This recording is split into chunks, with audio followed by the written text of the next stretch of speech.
I've watched some recent videos concerned that ways in which everyday people use generative AI will replace people's ability to critically think and will decrease emotional intelligence. Yes! What's the difference between a Google search and using AI? With a Google search, you get presented with a lot of results, but then it's still up to you to make the decision of which results to engage with. So there's some critical thinking and like decision making involved. With AI, it's AI that decides the information that is for you. AI decides the information for you, and it's AI that gives the confidence and be like, okay, this shit's probably right. And what do we think of AI affecting our current generation? AI, you can argue that AI is purely IQ, when it's proven time and time again that both IQ and EQ is needed working together to make the best decisions. So what happens when our society starts trusting AI too much? This AI that does not have a consciousness, that does not have lived experiences, that does not have EQ, and the society just starts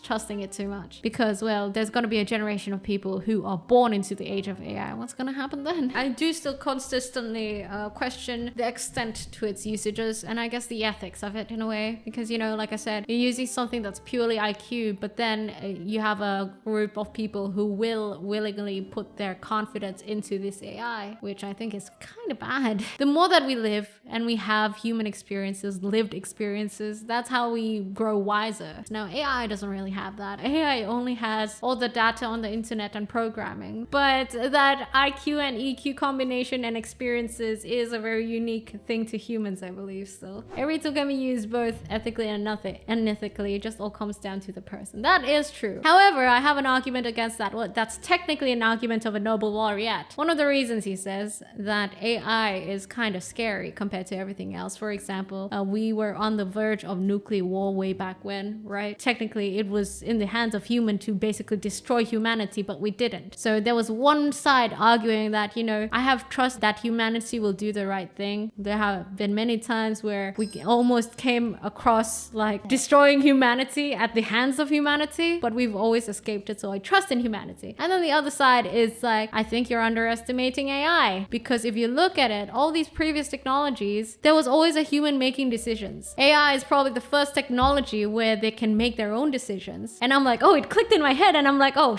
he's kind of right. Would you trust AI more if hypothetically it made an emotional and morally correct decision, even if the decision wasn't very logical? I don't know. Unless people figure out a way for AI to have lived-in experiences and an EQ and that replicates the human brain / amygdala, I don't think I can trust AI fully ever, because that's what I truly think gives humans the capability of, you know, making arguably good decisions. It's that you lived a life, you have experiences, and you have a part of your brain that can think from an emotional side as well, that works in balance towards all that intellectual